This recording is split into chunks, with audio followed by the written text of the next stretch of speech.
The notification from my assistant came through at 7:43 p.m. while I was reviewing patient charts. Your father just announced the Westbridge Foundation merger at the annual gala. Says it's a done deal. Thought you should know. I was sitting in my office at County General Hospital, finishing the overnight shift handoff, when confusion gave way to cold dread. The Westbridge Foundation. The nonprofit I'd built from nothing 7 years ago to provide free medical care to uninsured families. The organization that served 14,000 patients annually across 3 clinics. My foundation. I pulled up the foundation's website and found a press release posted 2 hours ago. Westbridge Foundation announces merger with Premier Health Group effective November 1st. The $25 million transaction will allow expanded services under Premier's established healthcare network. Founder Dr. Katherine Reeves's vision will continue through this exciting partnership. Premier Health Group. My father's private clinic chain. The luxury medical practice he'd built serving wealthy clients with concierge medicine and boutique wellness services. I called my father immediately. He answered on the 4th ring, champagne and laughter audible in the background. Katherine. Perfect timing. Did you see the announcement? This is incredible. $25 million. The merger finalizes tomorrow. Premier is taking over all Westbridge operations. Your clinics will finally have proper funding and professional management. This is the best thing that could have happened. My hands were ice. Dad, what are you talking about? What merger? The Premier acquisition. I've been negotiating for 6 months. The papers are signed. The wire transfer processes tomorrow morning. Katherine, you built something remarkable, but you've been drowning in administrative chaos. Premier has the infrastructure to make Westbridge actually sustainable. I never approved any merger. I'm the founder and executive director. Nobody can sell Westbridge without my authorization. Pause. Then carefully, Katherine, you signed the transition documents last spring. Remember? The board restructuring paperwork? That gave me authority to make strategic decisions on behalf of the foundation. I signed documents about adding board members. Not about selling the entire foundation. The language was clear. Strategic operational authority includes merger negotiations. My attorney reviewed everything. It's completely legal. And honestly, you should be grateful. Westbridge has been hemorrhaging money. You're $400,000 in debt. This merger saves everything you built. By turning it into a for-profit subsidiary of your luxury clinic chain? By giving it actual resources. Katherine, you're a brilliant doctor but a terrible administrator. Let me handle the business side. That's what I'm good at. The transaction closes tomorrow at 9 a.m. Be happy for once. He hung up before I could respond.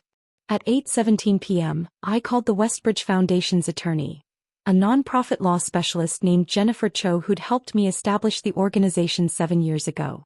Jennifer, my father just announced he's selling Westbridge to his private clinic group for $25 million. He says the merger finalizes tomorrow. Can he do that? Keyboard clicking. Let me pull up the foundation documents. Hold on. A long pause. Katherine, I'm looking at the bylaws. You're listed as founder and executive director with final authority over all major decisions. Any sale or merger requires your written, notarized approval. Did you sign something authorizing this? He says I signed Strategic Operational Authority documents last spring. Send me those documents. Right now. If the language is ambiguous, we might have a problem. But based on the original bylaws, you should have veto power over any sale. I found the papers I'd signed in March. A board restructuring proposal adding 3 new members, including my father. The language included a clause about granting strategic operational authority to the board for matters requiring urgent action. I photographed every page and sent them to Jennifer. She called back 12 minutes later. Katherine, this is bad. The language is vague enough that your father's attorney might argue it includes merger authority. It's a stretch, but it's not impossible. We need to file an emergency injunction tonight to halt the transaction. Meet me at my office in 40 minutes. At 9:45 p.m., I sat in Jennifer's conference room while she drafted an emergency motion to stop the merger.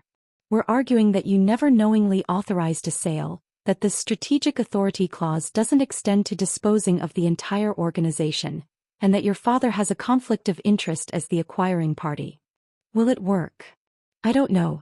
The hearing is set for 8 a.m. tomorrow, 1 hour before the scheduled transaction. We need to convince a judge that your father is committing fraud.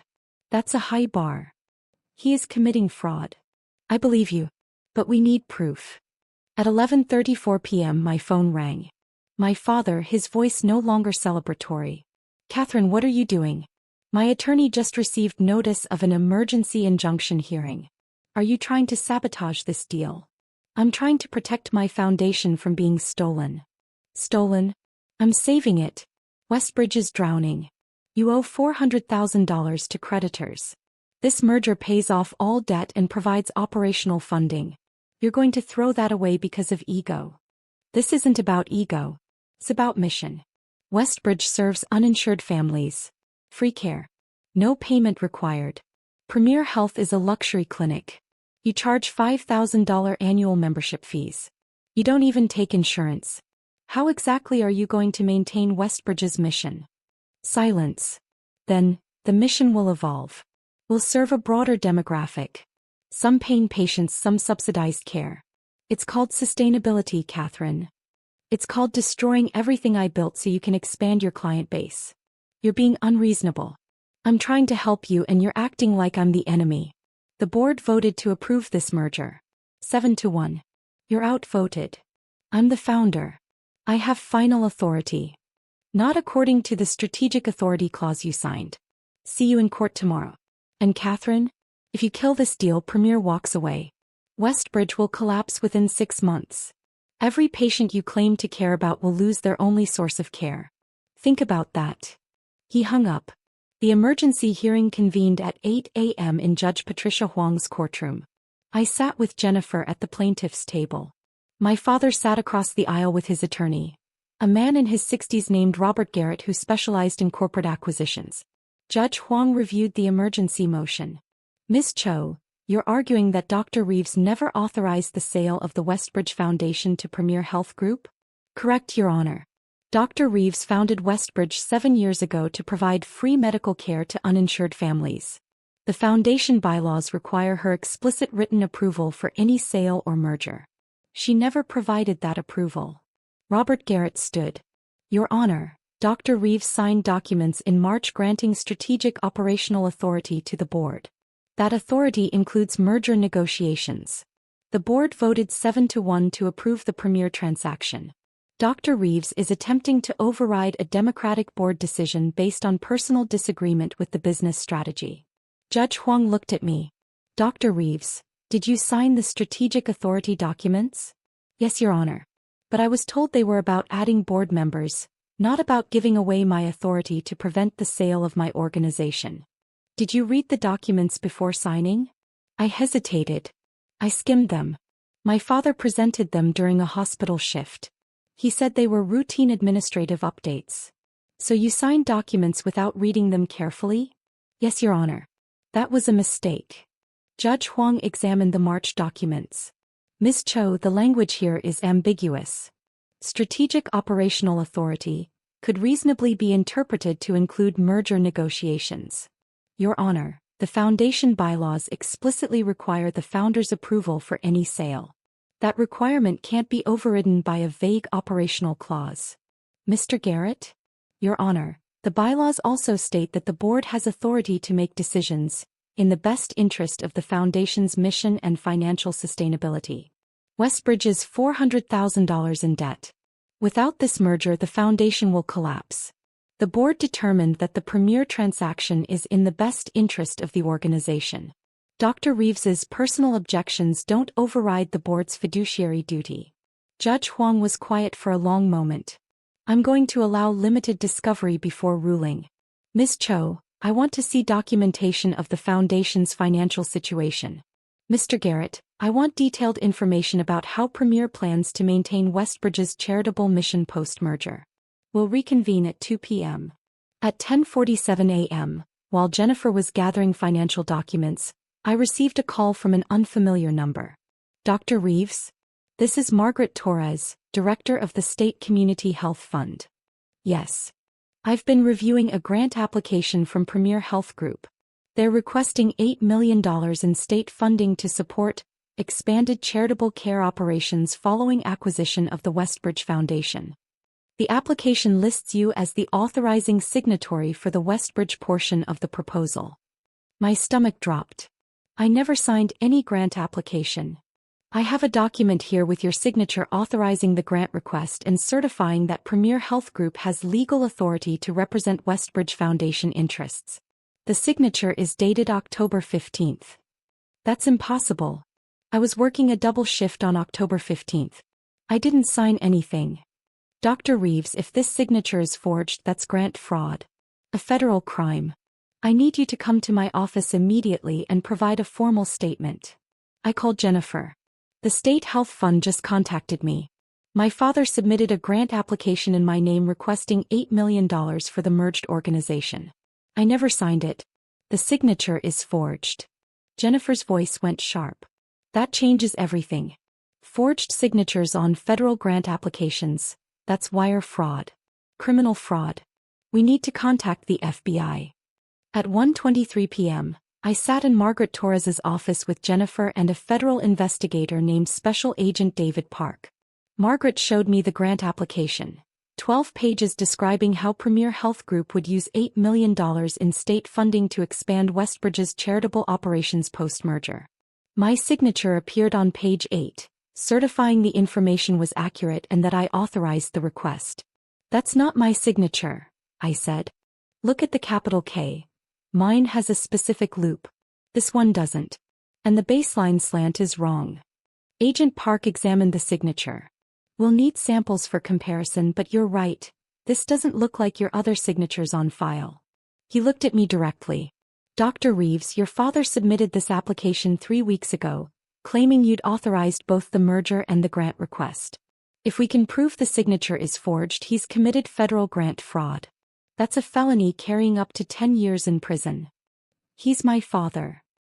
He's also allegedly committing fraud to steal your organization and obtain federal funding under false pretenses.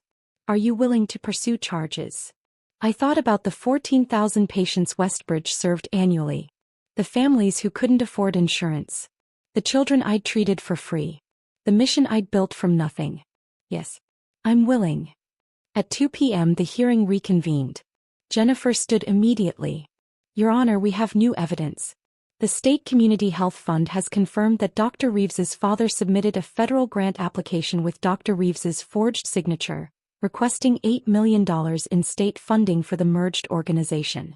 The FBI is now investigating for grant fraud. This fundamentally changes the nature of the transaction. Robert Garrett went pale. Your Honor, I was not aware of any grant application. My client handles his own federal funding requests. Your client forged his daughter's signature on a federal grant application, Jennifer interrupted. That's a crime. And it demonstrates a pattern of fraudulent misrepresentation regarding Dr. Reeves's supposed authorization of this merger. Judge Huang's expression hardened. Mr. Garrett, did your client represent to you that Dr. Reeves had authorized this transaction? Yes, Your Honor. He provided me with the signed strategic authority documents. But not with Dr. Reeves's explicit written approval of the merger itself? Robert hesitated. The strategic authority documents were represented as sufficient authorization. They're not. And now we have evidence of a forged signature on federal documents. Judge Huang looked at the papers. I'm ruling in favor of the plaintiff. The merger is halted immediately. All Premier Health Group authority over Westbridge Foundation is revoked. Dr. Reeves retains full control as founder and executive director. Mr. Garrett, I strongly suggest your client hire a criminal defense attorney. We're adjourned. My father's face went from red to white. He stood abruptly and walked out without looking at me. Robert Garrett approached Jennifer. My client was misinformed about the extent of his authority. If I'd known about the signature forgery, I never would have proceeded with this transaction.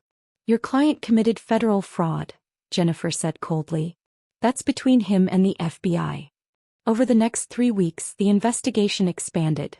The FBI discovered that my father had forged my signature on multiple documents, not just the grant application but also loan applications, vendor contracts, and operational transfer agreements. He'd been systematically building a paper trail to make the merger appear authorized. He'd also been telling Premier's investors that Westbridge's charitable operations would be gradually phased out post-merger, replaced with paying patients who could subsidize a smaller free clinic. The $25 million transaction was essentially buying my patient base to expand his luxury practice.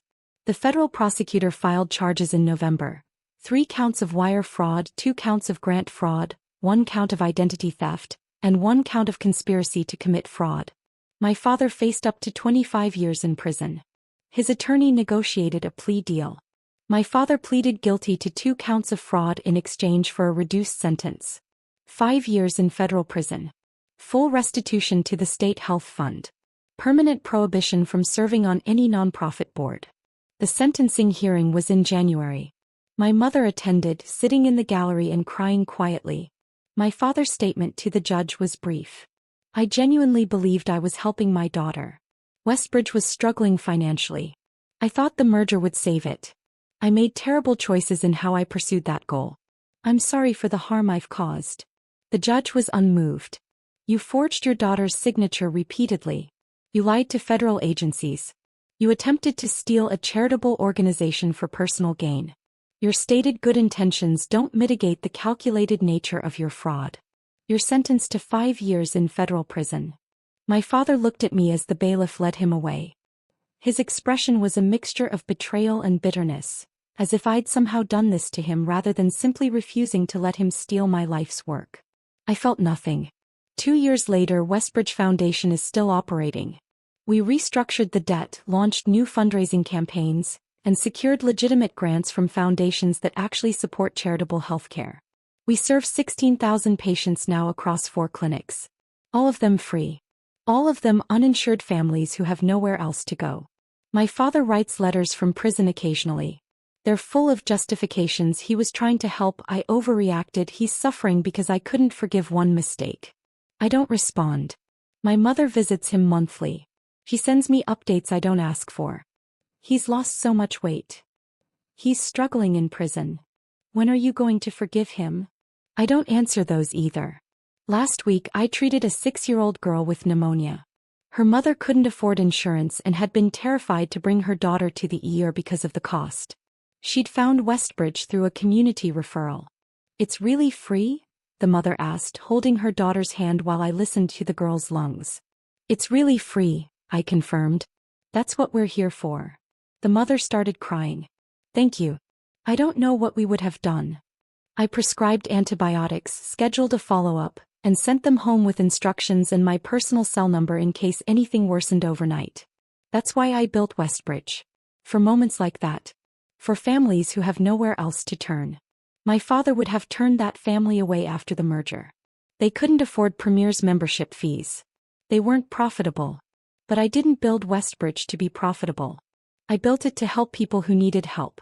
And no amount of money, no merger offer, no forged signature was ever going to change that. My father goes up for parole in 3 years. I don't plan to attend the hearing. Westbridge will still be here serving families who need us. And that's the only thing that matters.